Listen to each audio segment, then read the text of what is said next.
All right, Psalms 52. This one has a bit of historical perspective on it as well.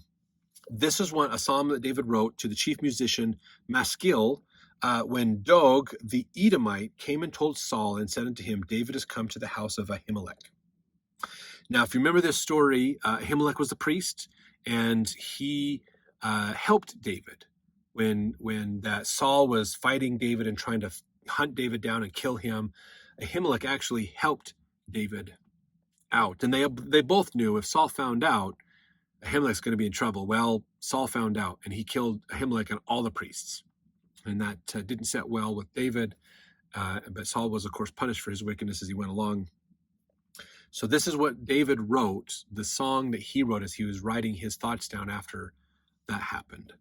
So verse 1, why boastest thou thyself in mischief, O mighty man? The goodness of God endureth continually. So he's probably in a way writing this to Saul. Verse 2, thy tongue deviseth mischiefs, like a sharp razor working deceitfully.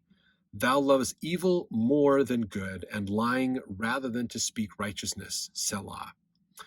Thou lovest all devouring words, O thou deceitful tongue. God shall likewise destroy thee forever, and he shall take thee away, and pluck thee out of thy dwelling place, and root thee out of the land of the living. Selah. The righteous also shall see and fear, and shall laugh at him. Lo, this is the man that made not God his strength, but trusted in the abundance of his riches and strengthened himself in his wickedness. But I am like a green olive tree in the house of God. I trust in the mercy of God forever and ever. I will praise thee forever because thou hast done it. I will wait on thy name, for it is good before thy saints. So David's contrasting himself with Saul. Saul is trusting in his wisdom, trusting in his worldly powers and wealth. And David is saying, none of that matters, because with God, I can do everything. God helps me and blesses me, and I follow what God says. So when we can be truthful with that we truly are keeping his commandments and following God, not just saying it because it sounds good, then God can help us and make a bigger difference in our life.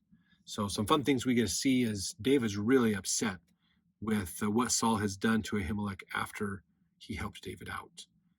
And pretty sorrowful time in history that though so many people had to die because of the wickedness of one person. But God will reconcile it all out, of course, on his own time. So let's jump over to the next psalm as we continue to learn.